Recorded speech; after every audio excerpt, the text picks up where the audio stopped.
kesibukan para lelaki Kristen di dunia adalah mencari jiwa-jiwa yang hilang. Shalom sahabat yang dikasihi Tuhan Yesus. Kita akan dengarkan dulu sebuah video pernyataan dari influencer Tasik Ngaji. Zina, kemudian riba gitu ya dan sebagainya. Itu mereka sudah biasa melaksanakannya, termasuk ini zina ya Rabbillah. Maka ketika Nabi SAW ungkapkan, misalkan orang yang beriman, orang yang kemudian melaksanakan titah Allah Subhanahu Wa Taala, maka mereka akan mendapatkan 72 bidadari, semisal seperti itu. Sebetulnya itu ajakan Nabi SAW agar tidak melakukan apa yang Allah larang di dunia ini, yaitu dengan melaksanakan zina dan lain sebagainya. Jadi kalau bahasa kitanya seperti ini, nih, daripada Anda itu berzina di dunia ini, daripada Anda melakukan hal yang kemudian Allah tidak rela, Allah haramkan, maka tahan, sabar, Anda menikah dan nanti Allah akan berikan yang bidadari. Nah, jadi itu adalah metode dakwah supaya tidak kemudian melaksanakan zina, tidak melaksanakan hal yang kemudian Allah larang. Nah, kawan, saudara yang terkasih, ternyata itu hanya prank. wow.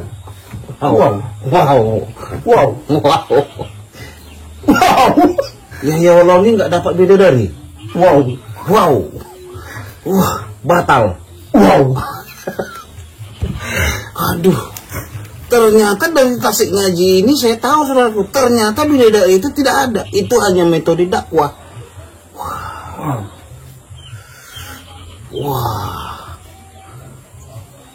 Tidak ada itu sebenarnya. Lucu. Kenapa saya katakan lucu? Banyak sekali kita mendengar dari para pendakwah itu dapat. Bahkan ada ustadz yang mengatakan di sana ada pesta seks. Disediakan bidadari. Betul. Disediakan. Bahkan kalau kita melihat beberapa ayat di dalam kitabnya Tasik Ngaji, cuma dia mungkin malu membuka kitab yang dia imani, ada tertulis wakawaiba atroban. Itu ada ayatnya. Ada ayat Bapak Ibu. Apa arti wakawaiba atroban? Jangan tanya sama saya.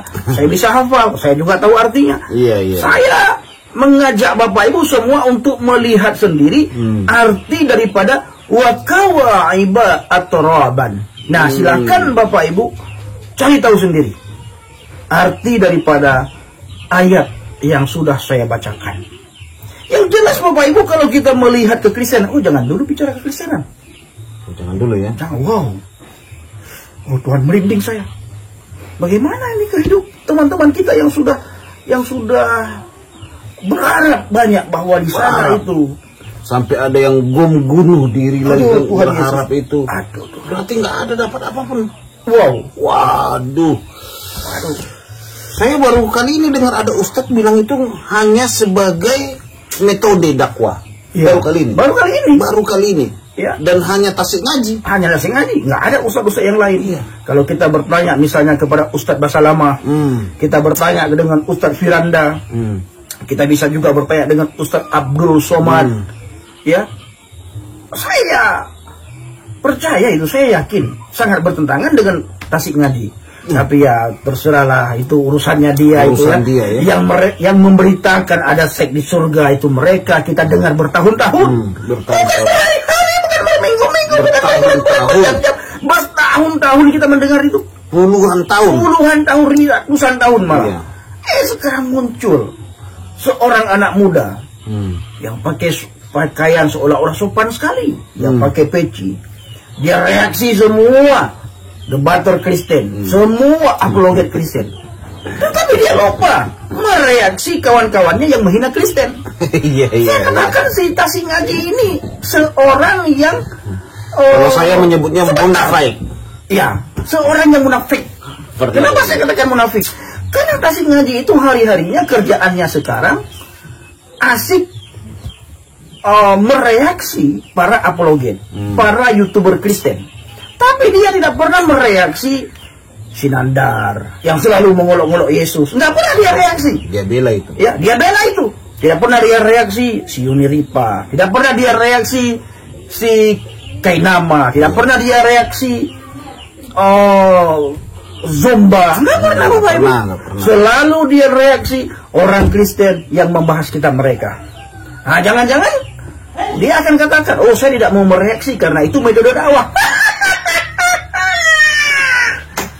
Jangan-jangan sengaja dia tidak mau reaksi.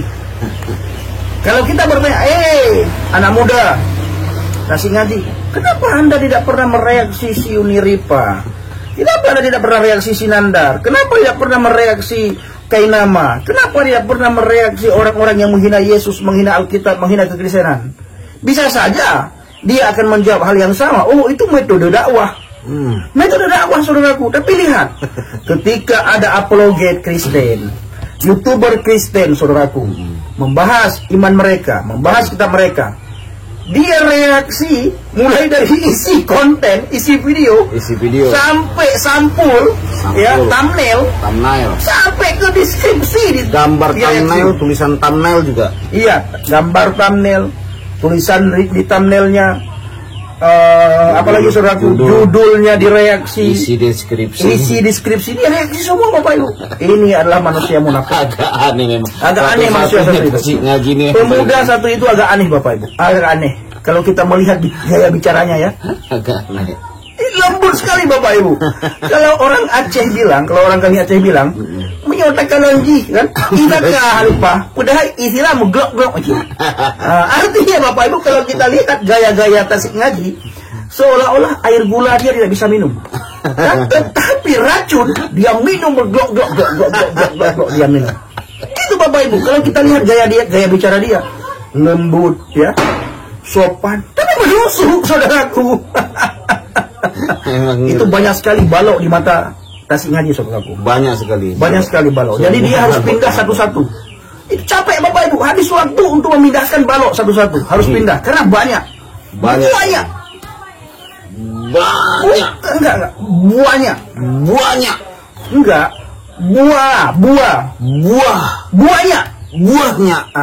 Buahnya, Bapak Ibu. Buahnya. Kalau banyak, itu bisa dipindahkan ini banyak banget. Iya. Ya. Banyak banget. Enggak cukup waktu sehari 2 hari.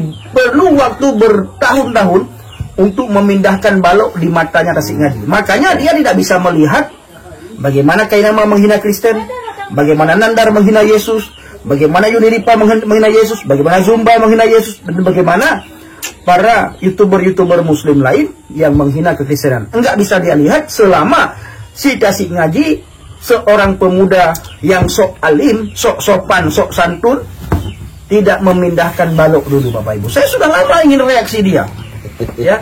Tapi ya, saya biarkanlah anak kemarin sore bagi saya itu, Bapak Ibu. Anak kemarin sorenya itu. Kalau kita lihat itu pasti anak kemarin di bawah saya jauhnya itu. Dia harus hormat secara umur, dia harus hormat sama saya. Itu saudaraku. Jadi saya jujur, saudaraku ya, baru tahu saya ternyata 72 bidadari itu adalah metode dakwah. Jadi kalau kita lihat penjelasan dari Tasik Ngaji ini, itu hanya drama. Yes. Jadi bagaimana mungkin hal-hal begitu dijadikan drama? Ya. Aku bingung. Kalau itu metode, kenapa harus 72 bidadari? Ya. Apa tidak ada perumpamaan lain? Betul. Maksudnya begini, sebenarnya Tuhan itu bisa saja ngomong, jangan berzina, sudah cukup. Ya. Jangan berzina, sudah cukup. Tidak perlu harus, kalau kalian nanti mau berzina, nanti di sana. Disediakan. Cantik-cantik pula. Cantik-cantik, 72. Bening-bening. Nah, makanya kalian jangan berzina di dunia ini. Bahkan ini cukup aneh. Bahkan selalu ada ustaz yang bilang begini, ada ustaz yang bilang begini. Kalau betis bidadari saja, kalau turun ke dunia, kalau bidadari turun ke dunia ini, betisnya saja bisa menerangi dunia ini. Itu ada ustaz yang mengatakan, loh, saudaraku. Oh iya. Ada. Waduh. Bahkan ada ustaz juga yang mengatakan. Bololo itu bisa berdiri 40 tahun. Ush. Ada saudaraku. Jadi Tuhan ngurusin bololo. Bukan Tuhan, tapi ada orang ustaz yang mengatakan seperti itu. Jadi maksud saya setuju dengan apa yang disampaikan, saudaraku ya. Apa tidak ada hal yang lain? Harusnya kalau Tuhan sudah bilang salah, jangan pakai metode-metode yang lain. Nanti kasihan orang yang sudah terlanjur percaya. Jadi jangan-jangan apa mereka katakan, aku mau masuk Kristen lah. Kenapa? Karena di dalam Kristen, katakan ya, tidak. Betul. Lebih daripada itu berasal dari si jahat. berasal dari setan. Kenapa Bapak Ibu? Karena hanya setan, kuasa kegelapan, yang memutarbalikkan fakta. Betul. Kuasa kegelapan yang selalu memutarbalikkan kebenaran. Makanya setan itu paling takut dengan kematian Yesus. Selalu diputarbalikkan sama kuasa kegelapan. Padahal Yesus yang mati di salib. Tidak pernah mati di salib. Yang mati di salib itu orang lain, bukan Yesus. Kenapa Bapak Ibu? Ini yang ditakuti sama setan. Setan takut Yesus mati. Kenapa setan takut Yesus mati? Karena kalau Yesus mati, Yesus tunjukkan kemahakuasaannya, dia tunjukkan keilahiannya, karena dia bangkit. Kalau dia mati, dia pasti bangkit. Setan sangat tahu, setan sangat paham Bapak Ibu. Ketika Yesus mati, dia pasti bangkit. Makanya setan berusaha keras. Ya, dia menghasut umat manusia supaya percaya terhadap hasutan setan, termakan hasutan setan bahwa Yesus tidak mati di atas kayu salib. Nah, ini dia Bapak Ibu. Jadi Alkitab itu begitu tegas mengajarkan kepada kita umat manusia, terutama sekali orang-orang yang percaya kepada Yesus. Dia katakan ya, tidak, katakan tidak. Selebihnya berasal dari si jahat. jahat. Nah, itu saudara yang terkasih ya, cukup luar biasa baru kita ketahui hal ini. Dan puji Tuhan, terima kasih buat Bapak Ibu Saudara yang dikasihi Tuhan, yang sudah mendoakan, mensupport, mendukung kita, saya JDP Channel dan hambanya Evangelis Abraham Effendi Usman dalam channel Injil Habaget. Saudaraku, doakan kita lagi pelayanan, kita juga lagi di pedalaman Bapak Ibu Saudara ya. Nah, itu kita lagi di pedalaman. Dan puji Tuhan, Bapak Ibu, hari ini kita berada di daerah lain lagi, tapi masih di Kepulauan Mentawai. Betul. Beberapa hari yang lalu kami melewati laut, sungai, dan juga melewati jalan setapak. Betul. Kali ini Bapak Ibu, kita tidak melewati laut dan tidak melewati sungai, kita melewati jalan yang berlumpur, yang sangat susah kita naik kendaraan. Dan kita juga melewati jalan setapak. Betul. Jadi kami sangat mengharapkan kali ini dukungan doa Bapak Ibu, agar lewat pelayanan kita banyak orang dikuatkan di pedalaman. Amin. Sehingga ke depan tidak ada lagi pemuda-pemudi Kristen. Anak-anak Tuhan di pedalaman menjadi mu'alaf. Dan kita juga menjangkau kembali mu'alaf agar mereka kembali ke jalan yang benar, kembali kepada Yesus Bapak Ibu. Setiap sore, ini sudah sore Bapak Ibu, habis maghrib kami sudah mulai bergerilya. Tiap malam kami berjalan dari rumah ke rumah. Karena siang hari Bapak Ibu mereka tidak ada, mereka ke kebun. Jadi malam hari kami pergunakan, kami berdoa bersama dengan mereka. Setelah kami sharing, habis itu kami ngopi bersama dengan mereka. Itu berjam-jam saudaraku. Jadi kami tidak bisa kasih tahu daerah mana, tempat mana yang kami kunjungi, desa-desa mana saja yang kami kunjungi, karena menyangkut beberapa hal. Nah, ini kami sangat jaga, karena firman Tuhan katakan, cerdiklah kamu seperti ular, tuluslah seperti merpati. Karena pengalaman kami berdua, setelah kami kembali Bapak Ibu, tidak lama setelah kami kembali, pengajar palsu itu hadir untuk membawa kembali mu'alaf yang sudah kembali kepada Yesus. Coba untuk rayu kembali. Nah, kami kali ini menjaga benar rahasia, menjaga benar tempat desa yang kami kunjungi, pedalaman mana saja yang kami kunjungi. Jadi doakan Bapak Ibu agar banyak mu'alaf yang kembali kepada Yesus.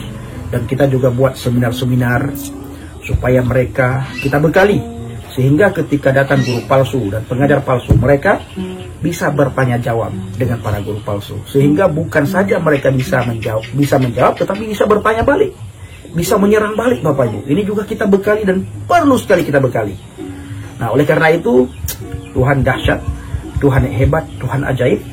Dan kami mengucapkan terima kasih kepada saudara. Amin.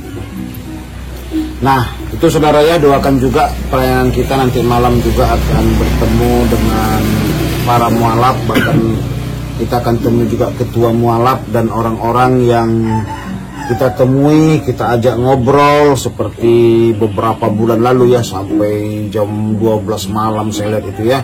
Dan dahsyat sekali perbuatan Tuhan, tangan Tuhan bekerja ketika kita mau untuk turun. Langsung temui mereka. Dan puji Tuhan kita bertemunya di teras-teras begini saudara ya, teras-teras halaman. Karena begini saudaraku, Bapak Ibu semuanya, rumah orang Mentawai itu ada teras. Ya, mereka rumah panggung, tetapi di depannya itu udah teras. Jadi sangat enak kita duduk. Terasnya itu lebih besar daripada dalam. Ya. Jadi kami duduk di teras, kami ngopi. Kenapa duduk di teras? Karena ketika ada orang yang lewat melihat kami ngopi, mereka singgah. Dan mereka ngopi bersama dengan kami, makan biskuit bersama dengan kami, Bapak Ibu. Ya, sehingga semakin banyak orang yang mendengarkan sharing kami, semakin banyak orang yang dikuatkan. Mau agama apapun dia, yang hadir di tempat kami sharing, itu kita bekali, kita sampaikan kebenaran. Kebenaran itu tetap kebenaran, tidak bisa disembunyikan Bapak Ibu. Apalagi ini zaman internet, ya, zaman internet. Bayangkan, Tasik Ngaji saja, wow, Tasik Ngaji saja, saudaraku, mengatakan itu metode dakwah. Mungkin dia malu, saudaraku. Mungkin dia malu, saudara, karena banyak sekali orang-orang di luar agama daripada si Tasik Ngaji. Dan cuma dia satu-satunya yang malu, yang lain nggak ada yang setengah malu. Enggak, maksudnya hanya dia satu-satunya yang menyangkal kan, yang mengatakan metode dakwah, yang lain kan enggak. Iya, cukup aneh itu. Kenapa dia bisa malu, saudaraku? Ini menurut kami ya, ini praduga, ya. Praduga. Ya, dugaan kami bahwa Tasik Ngaji itu malu dia. Kenapa malu? Karena orang-orang di luar agama Tasik Ngaji mungkin hari-hari ini berkata, masa sih di sana ada pesta seks? Masa? Sehingga Tasik Ngaji mencoba untuk menjelaskan supaya itu tidak membuat dia malu, Bapak Ibu. Mungkin lama dia terkejut, saudaraku, lama. Dan saya sangat percaya itu dia habis waktu berjam-jam untuk memikirkan bagaimana cara ngomong supaya susah kali bicara ya. Susah sekali. Saya baru kali ini itu katanya metode dakwah, aku bingung sekali.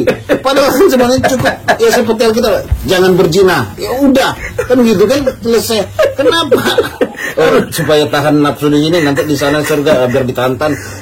Aku kok bingung gitu ya. Nanti kalau kita bilang takiyah marah. Padahal dia yang menyampaikan bahwa itu jadinya takiyah kan? Kan dia yang menyimpulkan bahwa 70 dari sebenarnya takiyah kan?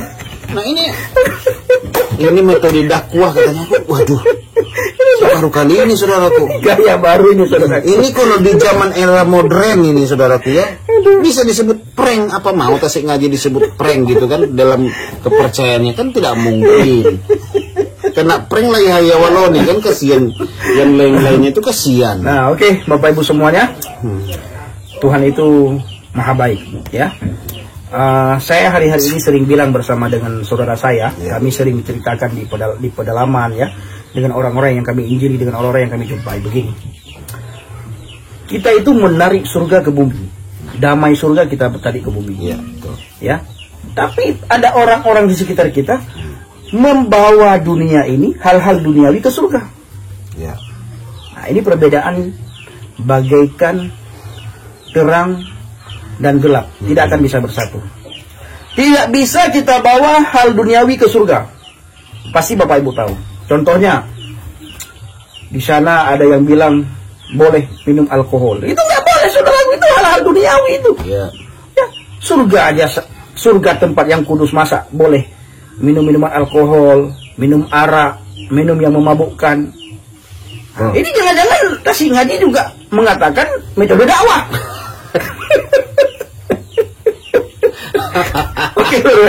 Oke, saudaraku, kita jangan nanti terlalu dalam kita. Bisa nanti dia ini saudaraku Tasik Ngaji itu kalau beda sih. Ini akuan villa udah bisa nih meja hijau ini. Ya itu saudaraku paling sering dia ngomong meja hijau. Akuan villa apa. Ya tapi itu hak dia lah saudaraku. Jangan terlalu dalam ini. Kita Tasik Ngaji udah bapernya orang saudaraku. Hati-hati kita. Ya, saya melihat ini ya. Kenapa hitam sekali saya sekarang ya? Saya juga hitam sekali. Hitam sekali Bapak Ibu, saya sudah hitam. Setiap pelayanan ke pedalaman Mentawai tambah hitam. Karena air laut ya. Nggak, cuaca mungkin atau apa, memang sudah dasar hitam Bapak Ibu. Saya kebayang ya, bagaimana dulu Rasul Paulus. Dia tidak pernah pedalaman, dia tidak pernah istilahnya itu ke laut ya, tetapi dia menceritakan di saat memberitakan Injil sampai karam beberapa kali. Itu Rasul Paulus. Saya Bapak Ibu baru sekali karam kemarin. Ya, saya tenggelam itu 2 kali. Tapi baru sekali, maksud saya baru sekali alami. Itu di daerah sana sempat tenggelam kemarin. Iya, sempat. Jadi masuk ke sungai yang sangat lebar, sangat luas, sangat dalam. Habis itu saya ke permukaan lagi, habis tenggelam lagi Bapak Ibu. Nah, saudara saya ini bersama dengan 2 orang lain yang ada di bot, mereka berpikir saya bisa berenang. Iya, saya juga. Saya pikir bisa berenang. Ini saudara saya berpikir saya bisa berenang. Iya, karena orang Aceh rata-rata pasti bisa berenang. Habis itu Bapak Ibu, pas sampai di darat, ditanya, kenapa tadi nggak berenang? Nggak bisa berenang saya. Oh, baru terkejut saudara saya ini Bapak Ibu. Waduh. Tetapi Tuhan dahsyat, Tuhan ajaib, Tuhan hebat Bapak Ibu ya. Iya, betul. Tuhan hebat. Tuhan tidak membiarkan kita.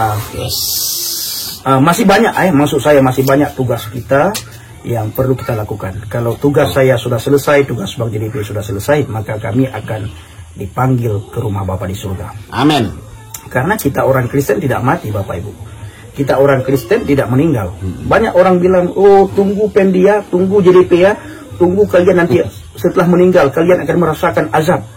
Saya jawab Bapak Ibu, orang Kristen tidak meninggal. Orang Kristen itu pulang ke rumah Bapa, bukan meninggal. Makanya ketika ada orang Kristen, ketika kita datang ke rumah duka, itu banyak sekali tertulis nama di papan ya, di papan nama itu Bapak Ibu, setelah pulang ke rumah Bapa di surga, Effendi Usman. Bukan telah meninggal dunia Effendi Usman, enggak, telah pulang ke rumah Bapa di surga, Afraham Effendi Usman pada tahun, bulan, tanggal sekian. Enggak dibilang meninggal.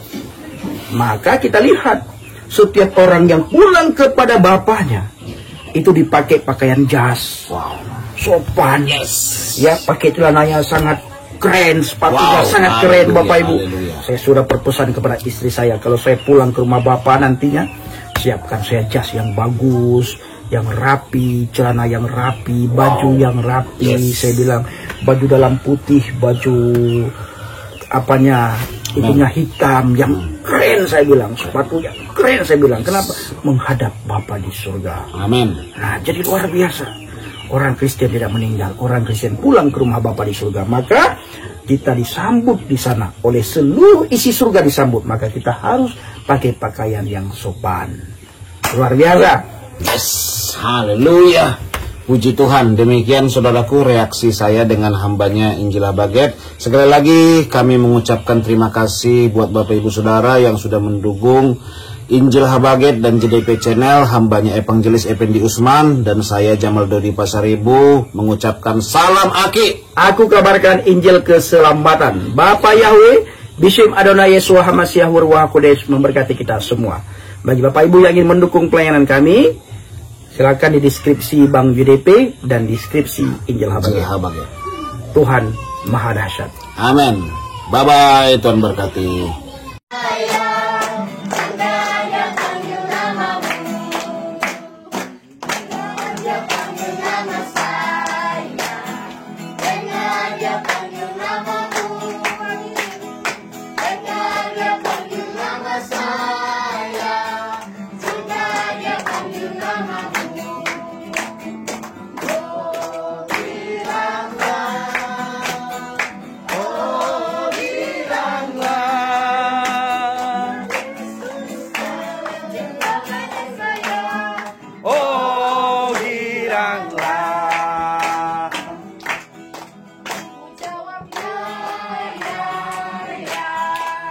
Ku jawab ya,